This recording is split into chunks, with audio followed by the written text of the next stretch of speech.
there's one thing that I guarantee you everybody is sick of, they're sick of calling and getting an automated answering system. So frustrating. Everybody. I literally yelled at them this morning. It was like, I'm an AI agent and I do a great job. You're and I'm like human, representative. Give me a representative. What's the key word? 1, 0, pounds. Yeah, no, I got it. I think that's a huge piece, and actually recognizing that we have a lot of people that saying we want to do away with our phone tree. We want somebody to answer the phone, literally answer the phone.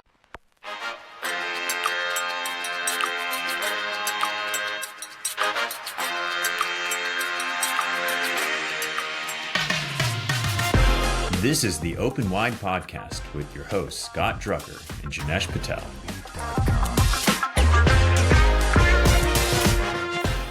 All right, everyone, welcome back to another episode of the Open Wide Podcast. I am your co-host, Scott Drucker, here with my other co-host, Jinesh Patel. Jinesh, welcome back. This is the first recording since you have become a newly minted father. How are you holding up? I'll say relatively to what I thought it was going to be, but still stressful. And I think it's like the same as a startup, right? Where you don't know what you're doing day to day, but you think you're doing the right thing. And all you can do is take advice and try and do what other people have done and, just not screw up. That's really it. You get there. I trust you. I trust your instinct. Looks can be deceiving, but it looks like you're holding up amazingly well. So without further ado, we have an amazing guest here on with us. Jinesh, I'll have you go ahead and introduce JW for our audience. Absolutely. So we have JW Oliver here today, or JW Oliver Jr., I should say. To add that in there. Yeah. I got to make sure we give the proper, recognition to the senior that's out there.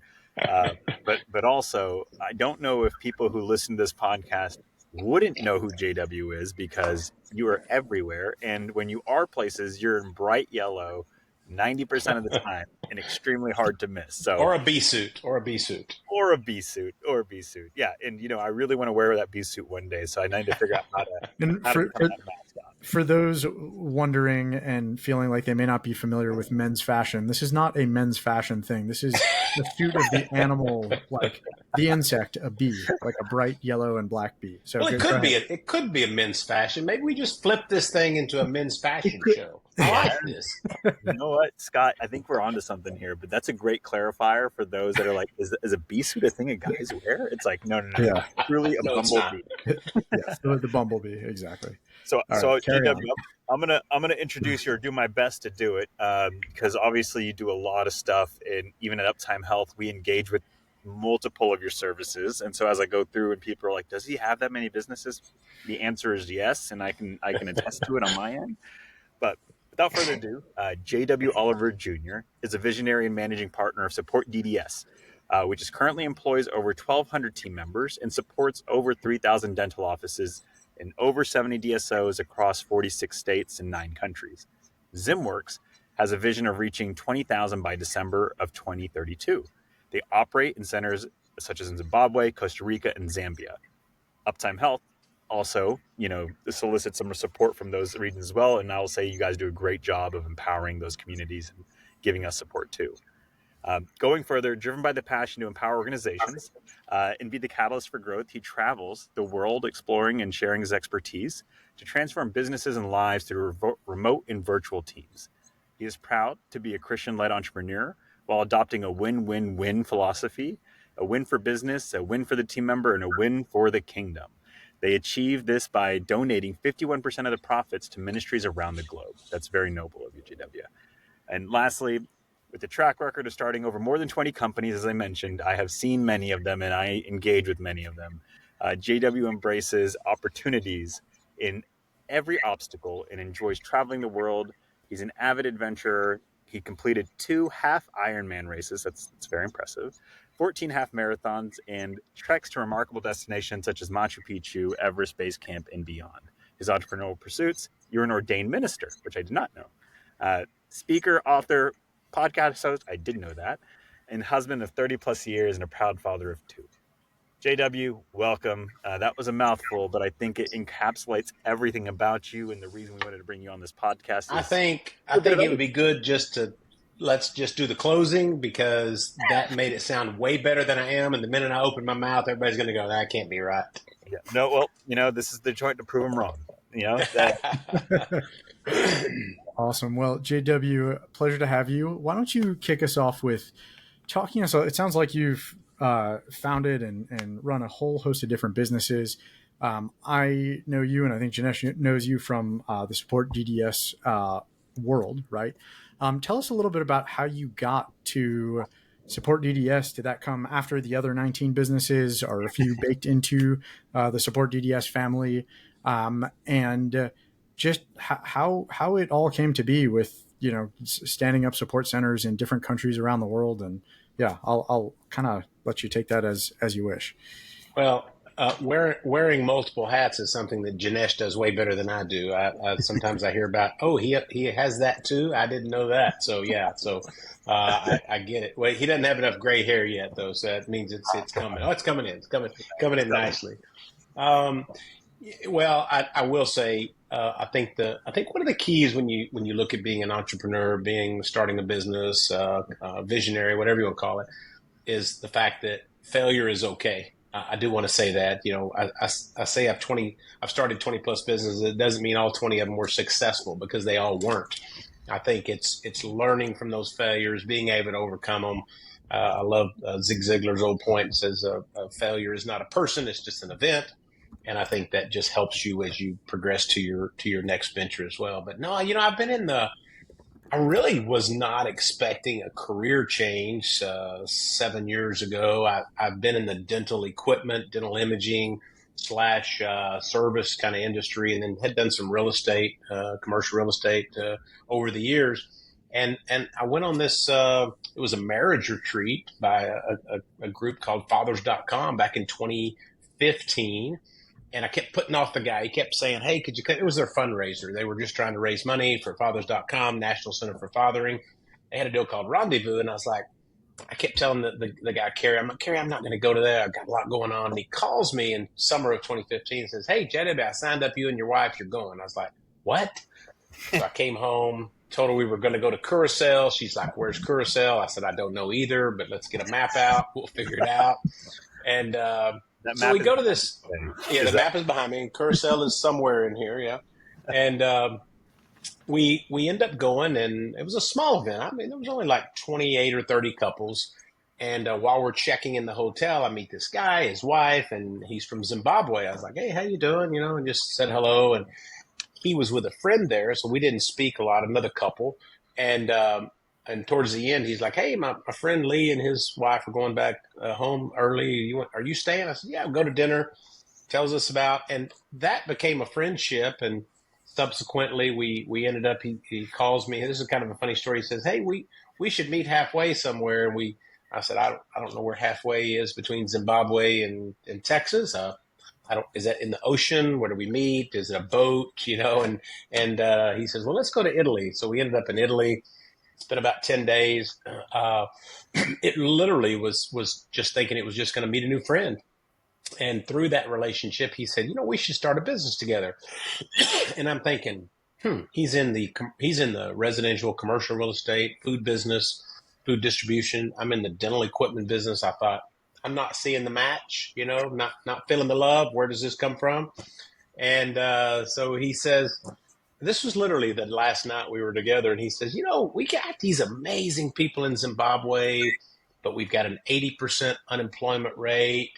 And could you? I don't know what you're talking about. I don't want to move to Zimbabwe." And he said, "Well, what about this outsourcing business?" So we hired two at the company I have, and it's interesting. Their names are Taffy and Mandy, and Tafadswa, as we call him Taffy. Both of them are still with us. They were the first two people that came on board back in 2017 as a trial.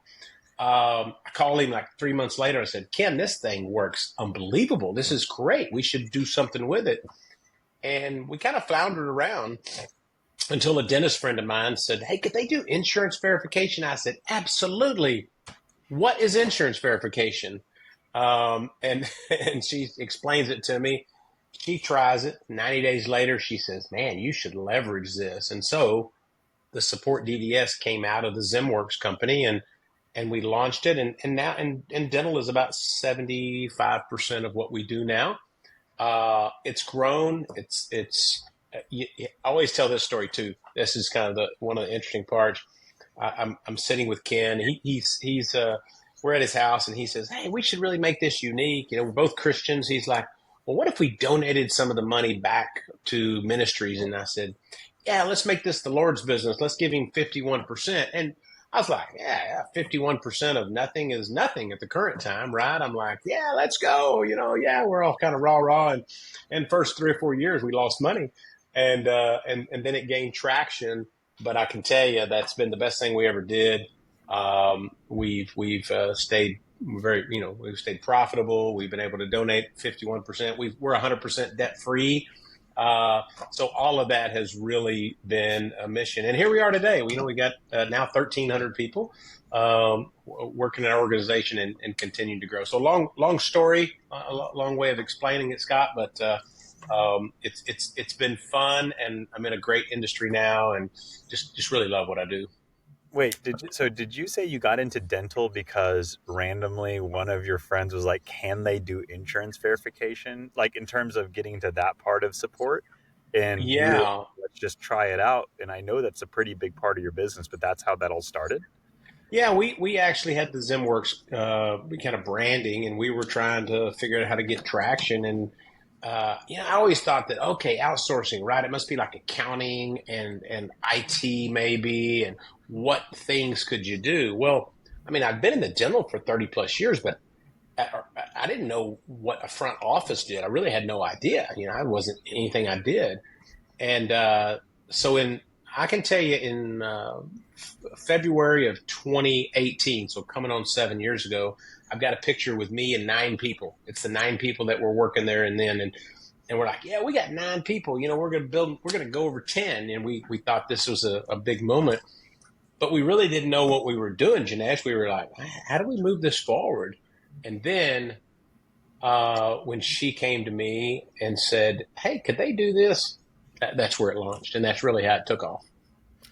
Nice. So, JW, I was, as you were talking, I'm on the Support DDS website here and looking at the menu of services, includes revenue cycle management, director of first impression, appointment confirmation, hygiene recare, unscheduled treatment plans, marketing media, AP, payroll support, accounting, finance, etc. So it looks like front office, back office, any sort of role that you need a human being to interact with another human being, whether that be a patient or an insurance company, what have you. It sounds like you've got coverage on your team. Is that a fair? Yeah, I think initially it's a little scary when you go to a dental office and you say, hey, we're going to be outsourcing. They're immediately going to, I'm not going to understand what they're saying. Do they speak English? What's the latency? They can't pick up, all these misnomers come up. And what we found was, yes, we could do the back office, but probably the single biggest problem in a dental office today, number one, staffing is difficult. Finding teams is difficult. But probably number two is they're trying to get all this back office stuff out of the front office. They're really trying to say that patient walks into my office, they need 100% of my attention. This patient is checking out.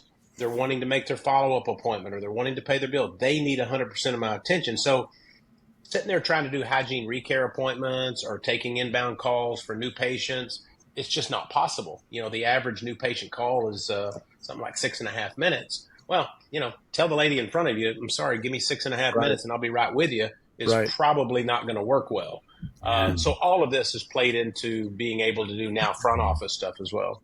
And how, I guess if you were to kind of give us a broad overview of the percentage of your business or team that focuses on each one of those things, what are like the top 3 that you guys tackle? Is it the insurance verification or is it the appointment scheduling or, I would say number one is been the insurance verification, because that's always, and even with technology, a lot of the AI that's out there, it's probably at best 50 or 60%, right? I don't think anybody's perfected it to be, hey, 100% foolproof. And so it still takes some manual labor. So that is still a big one. And that's a task that nobody in the office wants to do. They don't want to call and sit on the phone for 20 or 30 minutes with one verification. And then that kind of rolls into a little bit of the revenue cycle management, from the posting of the payments, the follow-up for the payments, the portion of the payment by the patient, et cetera. I would say the second biggest role now has become this director of first impression that you mentioned, which is we've got a lot of our companies that will say, look, we just want to take all of our new patient calls and let you handle them. That way you can take the time with them. You can explain the services. You can find out that they have insurance. If it's a DSO, which location is closest to them, kind of direct them to go to the right location. And so, yeah, that's become a big piece. I would say that's the top 1 and 2. And then the third would probably be accounting. Just trying to get some of this accounting services out of the office too. Really interesting. I've got plenty more, but Jinesh, you want to jump in?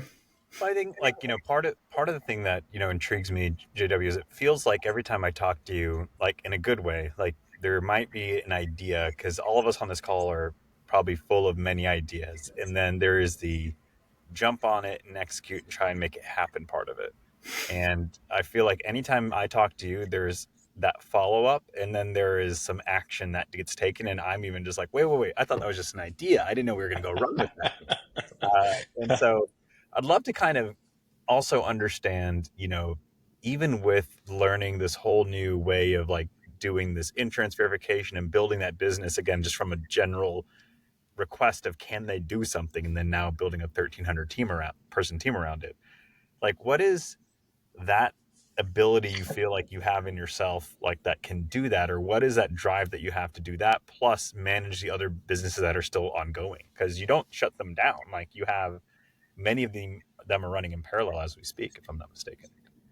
Yeah, I would probably say I think any entrepreneur and this has kind of come to me in the last few years, really. I think anybody that is a visionary entrepreneur, business owner, whatever you want to call them, I think there's a difference. And I really think there's a difference in visionaries and business owners and maybe entrepreneurs even. I would say there's two things is number one, you need to have a good team to help you, because when you implement something, I mean, I've got all these ideas, and I think sometimes we've got a weekly leadership. We call it EOS. We run by EOS, and sometimes I think they're all going, what is he talking about now? Like, who's going to do that? And I don't know that answer a lot of times, right? About who's going to do it. I just think it sounds like a good idea. But I do think the number one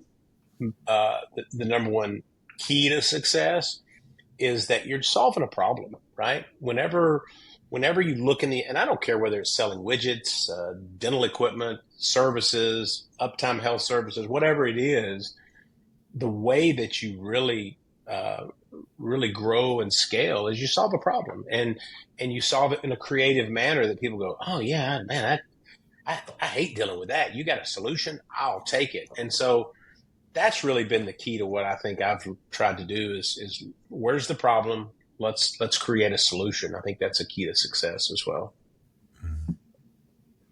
Nice. I have a kind of maybe in the weeds question, but for the audience out there that are dentists that you're either solo docs in their own practice or have a group practice or some footprint, and they're listening to this thinking, okay, well, I'm curious first how much the product costs, what the expected value might be. So how much am I saving? And we can broadly generalize on average, instead of hiring a person to do some of these insurance verification calls or patient phone calls. So what do things look like from a unit economic perspective of, okay, I'm working with SupportDDS to help me out instead of hiring, employee X, Y, or Z. Curious about that. And then curious about the onboarding process, because I think in the back of people's minds, they may say, okay, well, if they're going to be the taking new patient calls, right, as an example, and they're going to be the face of the business, how do we know that we're going to get that dialogue right, that they're going to make that right first impression, they're going to be able to know how to answer the questions, et cetera? So first the unit economics piece, and then kind of addressing the the onboarding logistics and maybe addressing the hesitation there? Yeah. I think first of all, we do try to. I think every company should have at least probably focus on three things that make them unique in what they do. We've expanded ours to probably five that we focus on. Probably too many, but they became important. We don't do any long-term contracts. We've got full-time dedicated team members. The university education is big. 94% of our team members have a university degree. Obviously, the language, speaking the Queen's English, and then the no work from home. I think those were some of the things that make it possible for us to do a lot of things we do. When you talk about the economics of it, the majority, I don't have the stats on this. It's got to be 85% of everybody is at that $2,180 a month. That's $2,180 a month. That's a flat rate, comes out to be $12.71 an hour based on a monthly rate. And then it comes down to scale. We've got one client that has 100 plus team members. They're paying a lower rate, right?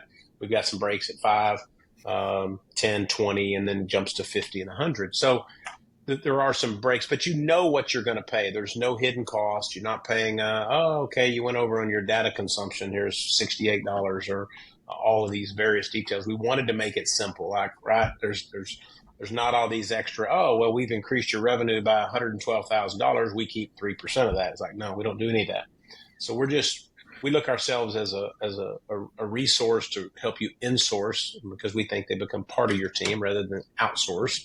And so, yeah, they can keep that cost fairly, well, it is. It's straightforward. And unless you got into like, hey, I need a controller, obviously that's a different rate, but it's still going to be 50% less than what you could find somebody in New Jersey or Texas or California, right? It's going to be quite expensive. I think and I think you touched on this. I think I'm answering our question. The biggest one is when they say, well, how confident are you I'm going to turn this over, especially when you're talking about your revenue, right? I mean, gosh, this is my collections. This is what I'm paying my doctors. This is how we live each month. It's kind of a proving concept. You may start small and then slowly start to scale. But I can tell you, I would say, 98% of the incoming calls are handled better by our teammates than they are the office, because they're working on being empathetic with the patient. They're working on taking their time with them. They're not in a hurry because somebody else is here. They can, if that call turns in from 6 minutes to 12 minutes, it's okay. It's not the end of the world. They can spend that much time with them. So I think once they realize that they've been through, we have we call it a certification for a dental coordinator. Once they've been through that dental coordinator certification program, which we do in-house prior to them starting, I think it gives them some confidence that they can handle these tasks. There is some training. Don't get me wrong. I mean, Jinesh, you didn't hire some there at your place and they just said, get started. There's a training process and that has to be known as well. Yeah. No, I agree. I think one of the other things that'd be interesting to hear your take and how you position your own company around this is, I think it's interesting to see that you were able to build a sense of company culture around your company. And I think that's interesting to me because I don't run, for you, it's kind of an outsourcing model. Like you said, it's an insourcing model to the people that are buying the service. But I feel like it would be hard to create a culture for a company where all of your people are actually meant to be part of a different company. And so it's like you have competing cultures and competing day-to-days and schedules and everything else. Walk me through or us through like how you're able to do that, because everything I can see from my side and how your people that we've taken on into Uptime Health have shown the brand of ZimWorks and SupportDDS, like they all seem to buy in. Like, how are you doing that? It's interesting. I was asked this question on another call just today. It's like, well, if you were giving advice, whether it was your company or even like a DSO, right, or a company, and how do you keep your attrition low? And the attrition rate is something we pride ourselves in. Our voluntary, team members quitting is less than 6% a year. And you look at companies and dental offices, it's much higher than that. Mm-hmm. And I think there's things that we do, we're very intentional, but it doesn't mean we can't do that here in the U.S., right? Even for a company. So what we've really done is we've tried to put in place some things that, number one, make people feel valued and appreciated and a part of something bigger. I can tell you, and you can imagine it gets expensive. I think this year, 4 times this year, we bought T-shirts for everybody. And they'll have a saying and then a logo on the back. Well, you go buy 1,000, 1,200, 1,400 T-shirts, and you do that 4 times a year. You can spend money on T-shirts, but there's a sense of pride in that, right? They feel part of a team. They feel part of something greater. We've got our annual ZimFest March 1st of this year. And much of our team from here will go. We'll have a big celebration. We'll probably have about 2,500. We invite kids and family, and we make them feel part of something greater. We'll do the same thing in Zambia, where we have our newest operation, and in Costa Rica as well. So I think people being inclusive is real important. Again, I can't stress enough about make people feel appreciated in your company. Some of the things we do differently, just imagine we also work some different hours, right? I mean, this from your teams. Yeah. It's 8 hours right now, 7 hours when it's non-daylight savings time or when it's daylight savings time. And so the average team member over there is working from 3 p.m. Typically till midnight or 1 a.m., depending on the shift. Could start at 4 until 2 or something. So we've done a lot of things. Number one, we've got a big team room where people go to have their lunches and have their dinners. In there, we have what we call the grind. It's actually I'm telling you, it looks just like a Starbucks. It's we've got 2 baristas that work there. We've got a big machine to make all the coffees and the cappuccinos, espressos. We serve some snacks in there, and it's only for our team members. We don't offer this outside, so there's constant place they can get snacks. We provide transportation, so when they get off late at night, it's very unusual to own a car. In places like Harare, Lusaka, I'd say 90% of our teams don't have a vehicle, so they either have to take public transport, which is usually how they get there. It's very available during the day, but at night, it's not there. So we actually take people to their doors. So you can imagine this. I think we've got 18 vehicles, big transport vehicles that go out every night and take people home. It's massive. I'm glad I'm not part of that because I'd screw that up. ZimUber. Yeah, exactly. It's like ZimUber. Yeah, we got to come up with a new name for that. Probably one of the biggest things we've done is we have an internal group called Workplace Wellness. We previously named it Pastoral Care, but we wanted to come up with this Workplace Wellness, and what that meant is when there's 12, I believe there's 12 people total in our workplace wellness teams. So let's say that Jinesh is having marital problems, or let's say he's having family issues, or he's just got depression, he lost his job, or what? Well, I guess you wouldn't lose your job, you're working there, but something could have happened in your family. Then we've got these pastors that workplace wellness ambassadors, we call them, that they can go visit with. We have a chief fun officer. We call him our CFO. That person actually, we say our CFO. They have, I think, hot dog day is this week. They put on Christmas parties, Thanksgivings. We do hikes on the weekends. There's volunteer opportunities that go to orphanages. We got a reading program that we do. So all of it is about. We even have our own in-house, what we call our wellness center. We employ 2 medical doctors and some nurses. They only are there for our team. So imagine this, because I don't have this in Texas. When they need to go to the doctor, they just go to the doctor. There's no cost. There's no fees for them. They have a doctor on staff, and then they have medical insurance as well. So if they have to be referred out, they can go outside of there. So all of this, and again, I know companies can't do all this. We didn't do it when we were smaller, but as we've grown, we've just realized there needs to be this give back to our team members so that we show how much we appreciate them. Because I promise you, I can't do this. There's no way. I can't build this company on my own and just say, do this, do this. We've got to have a buy-in. And I think that's where we're really caught on to help build a good organization. That's incredible how much you've invested in your teams. I'm curious, is there any interaction between the Zimbabwe team and the Zambia team or the Costa Rica team, or are those sort of their own kind of island of, each culture on an island, or how does that work? Yeah, it's hard just due to distance, right? It's hard. Can't bring people together. But as an example, when we do this ZimFest, we'll actually do that in Zimbabwe. We'll do the same thing, smaller scale in Zambia as well as Costa Rica. We'll put on a smaller event as they continue to grow as well. So we do include them in everything we do. We include them in all of our group team meetings. We meet once a quarter for kind of a state of the company. We bring in a speaker and usually speaks. And so, yeah, we try to include everybody as part of that because, again, we do want them to feel valued and appreciated. Keep in mind, we're dealing with young people. Our average age is 26.2 years old of age or something, right?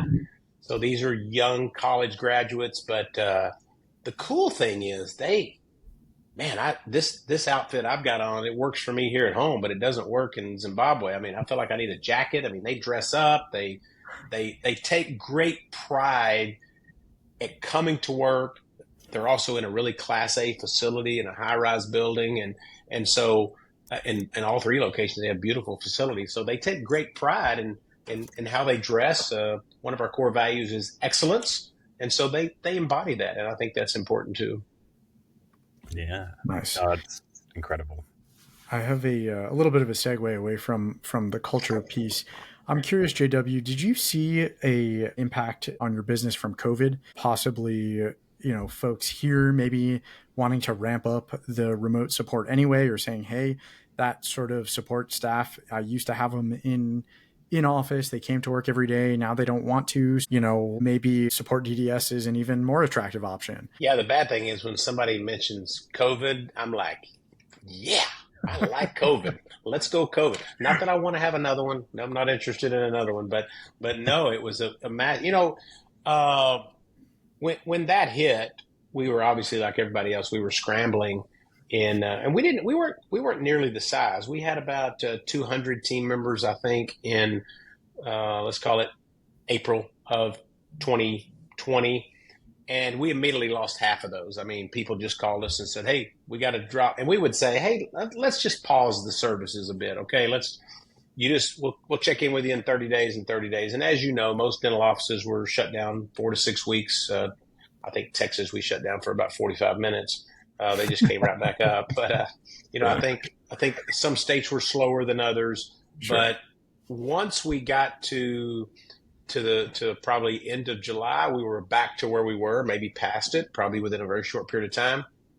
And then it was a flood for the next couple of years and still continues to be that way. They're just like, hey, I can't get anybody to come back to work. I got to have some help. I'm back to work kind of halfway, but who's going to answer my phone? And so, yeah, it really spawned. And I think Zoom too, Scott, people were doing Zoom calls because they couldn't do anything else. Yeah. And they were like, well, yeah, you could, all but the dentistry, I can probably do everything over Zoom. And that kind of spawned it. So it was a kind of a waterfall for us. So it worked out well. Interesting. I had a feeling it might've been, but it's, yeah. Well, one of the things I don't know if we covered, I know we wanted to go a little bit over the story of like how JW came to be in my mind. And I know we started at Support DDS, but you said, you had built and been in dentistry even before that on the equipment side. Can you walk us through like just that journey of just your career a little bit and take a step back and like how we got to Support DDS? Like I really want people to understand the breadth of some of the things that you've been doing and working on and in the past, because even I didn't know until we started talking, and I was like, wait, you do that as well? Like maybe we can work on with each other there and this and that. But talk to us about how you just journeyed through your career. I do think I actually wrote it down today. I was trying to think exactly what it was. It was one of our people in our brand management asked me about a quote, and it's something effect of your life is the sum total of the experiences and the people along your journey, right?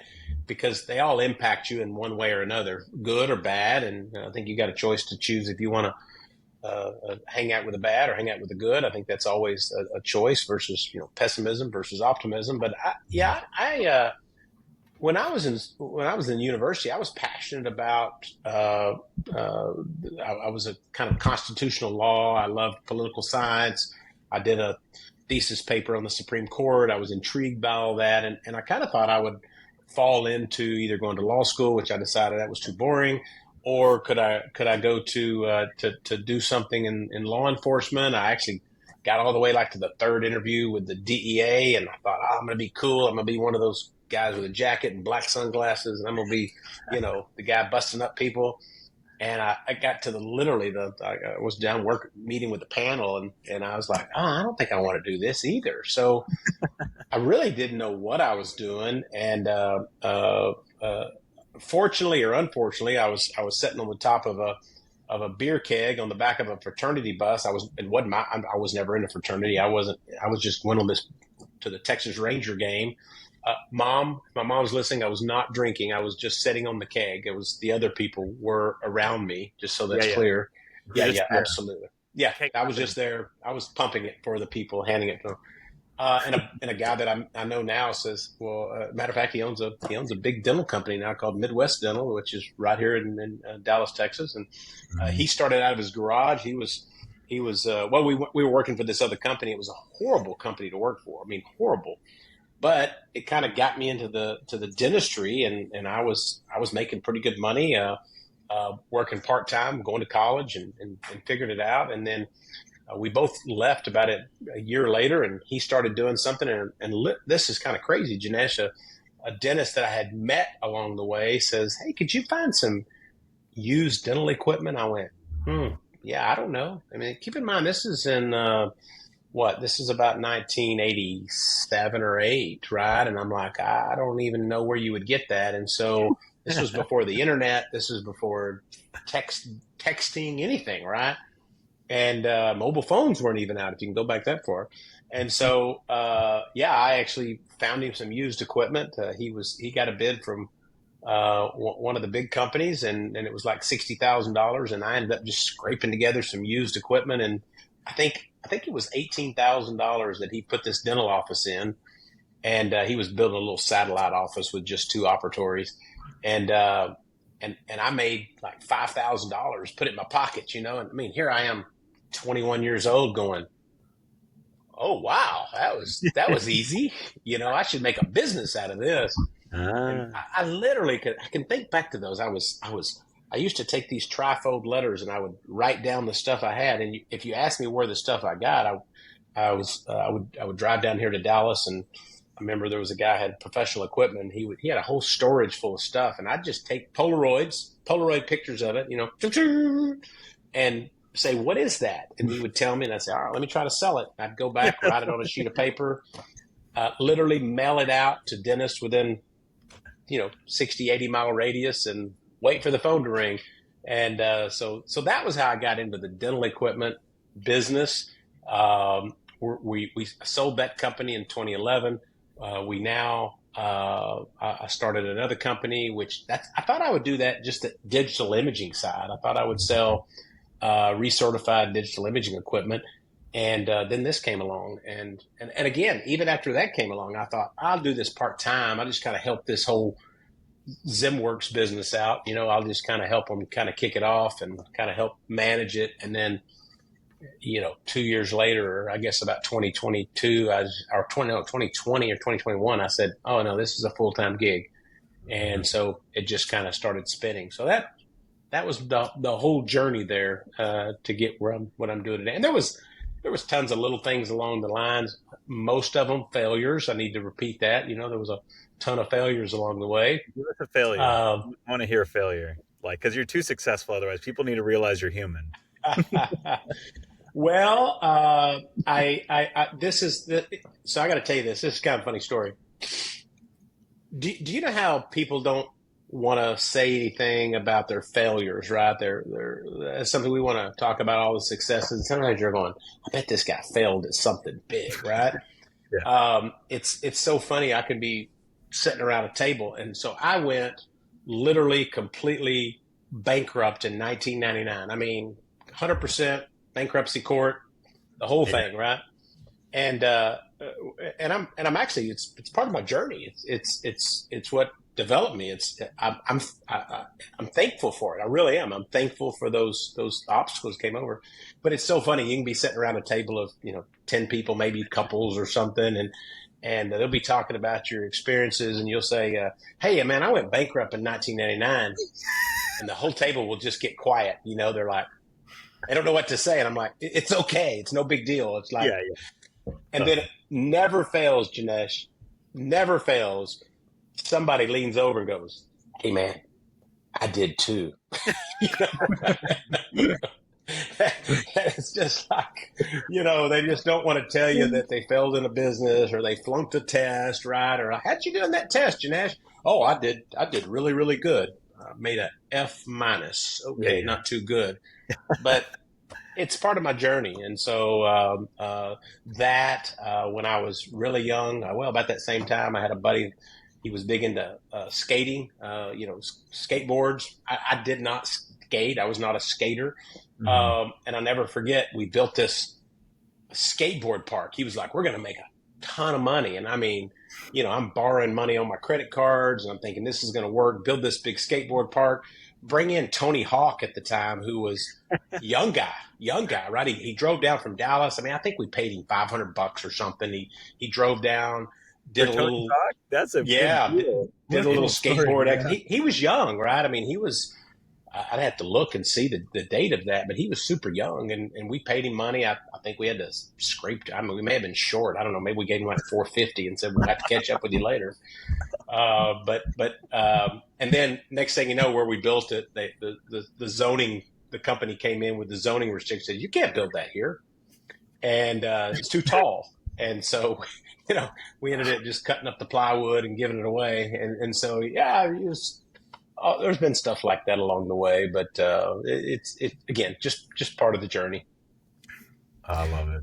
Yeah, I appreciate that. I've heard, I've vented to Jinesh in the past that there are folks that'll come to you and say, oh yeah, I've run 10 businesses, 30 businesses, this, that, the other thing, as if the number is like this badge of honor. And to me, it's just like, man, if you did all, and they're like 5 years out of school, right? And you're like, man, you did none of those well, or whatever. It's like the number alone is kind of a vanity metric, and it's you don't really understand much about what somebody's been through from that sliver of information. But appreciate like social media today, right? We can look as good as we'd like to look. We show ourselves with the hot wife, and yet we don't say that she lives in another house, doesn't even live in the same house, and all these places you're going, but realizing you're broke doing it. So it's just optics. It's the lipstick on the pig, and the lipstick's free, right? Yes, right. That's 100%. But awesome. I'm curious, JW, who's your ideal customer? Would it be fair to say the larger the organization, the larger the DSO, is the best for you, or maybe not? I've had that assumption about other entrepreneurs we brought on the show to find out that they don't even sell into the DSO space at all because it's more of a sales challenge, or they'll make the sale, but then it's up to the individual practitioner. So I'm curious who is your ideal customer, maybe both from a financial perspective and then separately from a interpersonal perspective. And those two may be the same answer. Yeah, that's a good question. We're definitely, we have a few clients who have 50 plus offices, but as you know, when you start getting into that, you start dealing with a lot of politics. You start dealing, they've already got systems. They don't want to change the systems. It's much harder when you look at maybe even the 30 plus size DSO, right? Mm-hmm. The decision-making process, it's fragmented. Everybody's got their own agendas. We've got some of those, and they're great.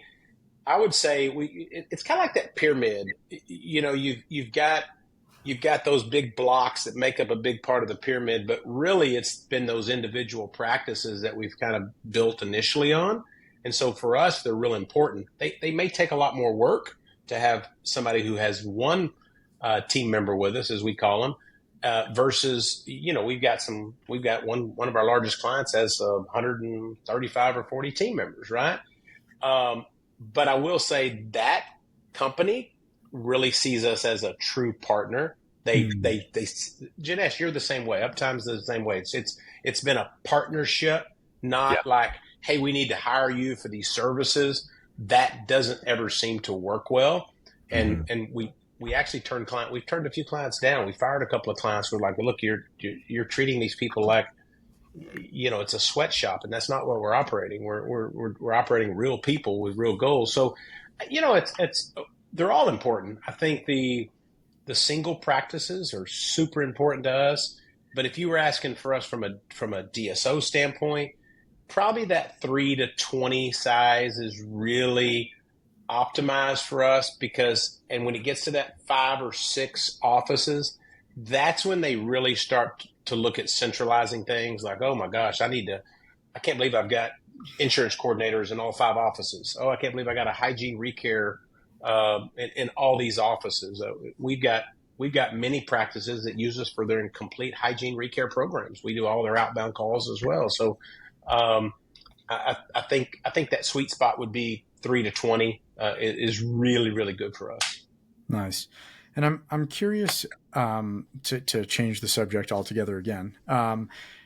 You touched on it a little bit earlier, but what are your thoughts on AI and its adaptation in the space? Is it something that feels like a concern and a threat, AI replacing the need for a human being, or do you view it as, this is really going to be a way to supercharge my own team internally? How do you think about that on, let's say, a 10-year time horizon? We actually talk about this a lot. We have a lot of conversation around it. Look, I think that it's a hot button, has been for the last couple of years, right? Everybody's talking about AI this, and there's companies just popping out of the woodwork with, we've got this new technology. It's guaranteed to work. We can 100% of this, 100% of that. And look, it's getting better. It's improving the AI technology for even inbound calls. The way we see it is what you said, kind of supercharge it. We literally had this conversation 2 days ago with our team, in that we want to be proactive, going to our clients and saying, where would you like us to use AI for you so we can enhance your business? Look, you got 5 people doing insurance verifications for your offices.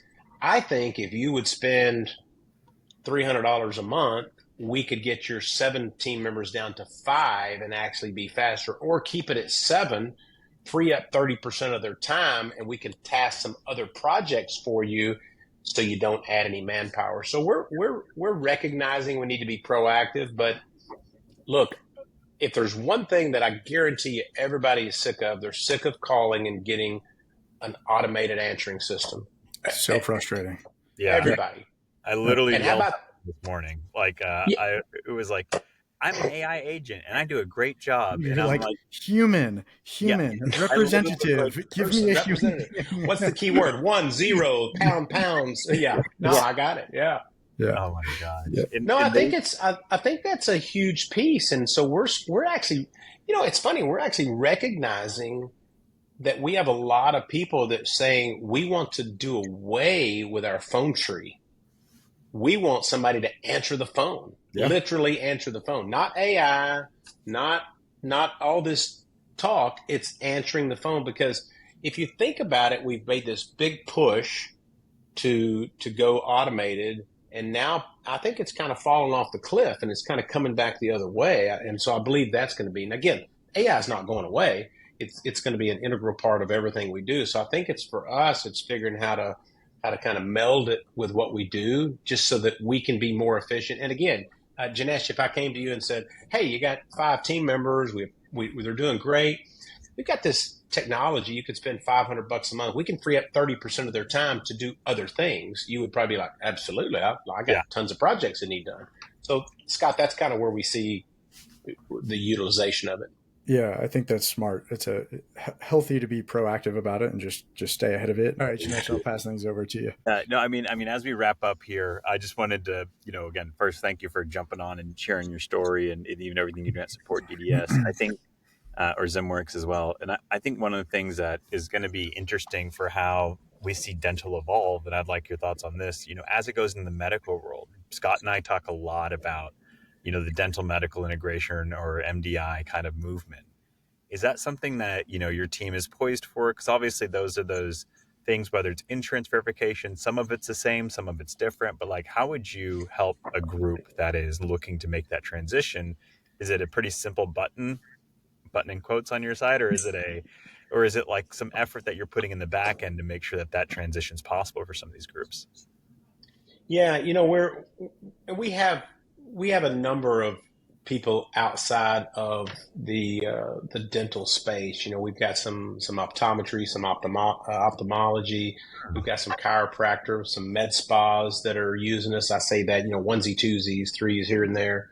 And so we recognize there's the opportunity for us to scale in some of these similar verticals that are doing the same. Even the veterinary, there's lots of that we see that are similar in the way that they roll. But no, we even have one DSO that they have got, I think, 8 or 9 dental offices, but they've got about 12 vision clinics.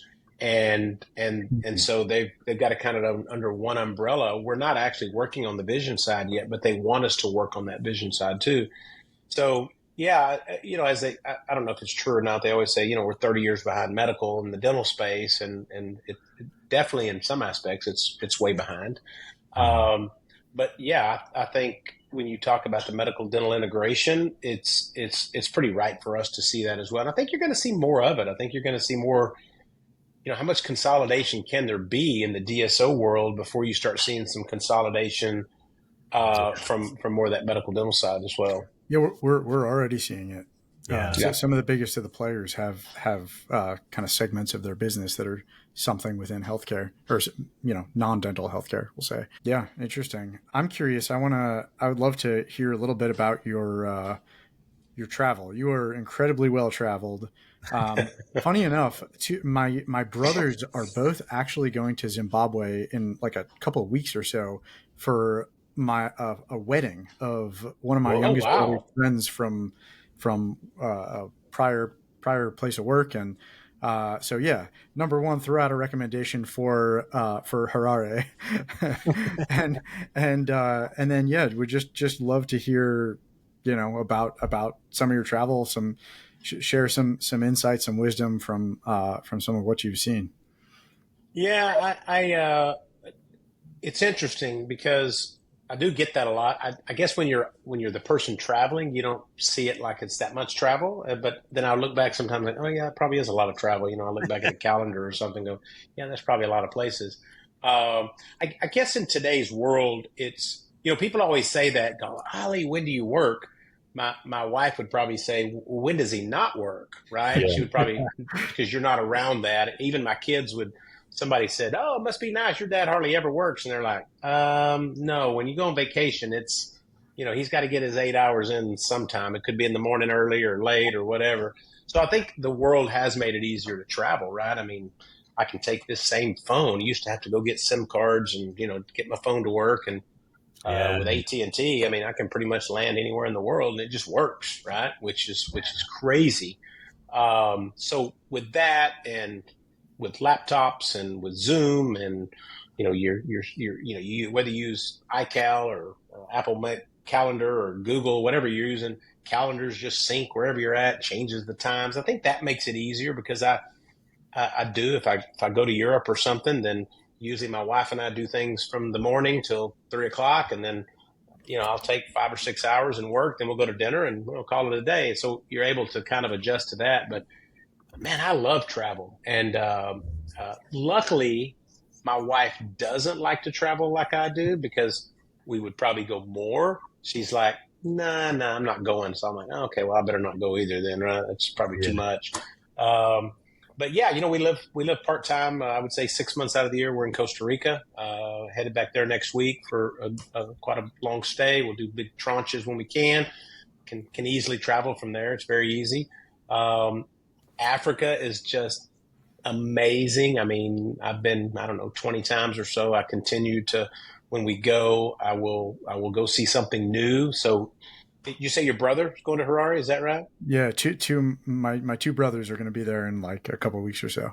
That's cool. Man, I could. I mean, the restaurant. I can tell you, the best places to eat are in Harare. I mean, they got amazing food. So, I think it's about experiencing the culture. some places I don't care for the food. We hiked up to Everest Base Camp a year and a half ago, and they kept eating. I can't even remember the name of it. They just kept eating the same thing every single day, and I'm gone blank on the name, like bok choy or something. It's not bok choy, but you get it.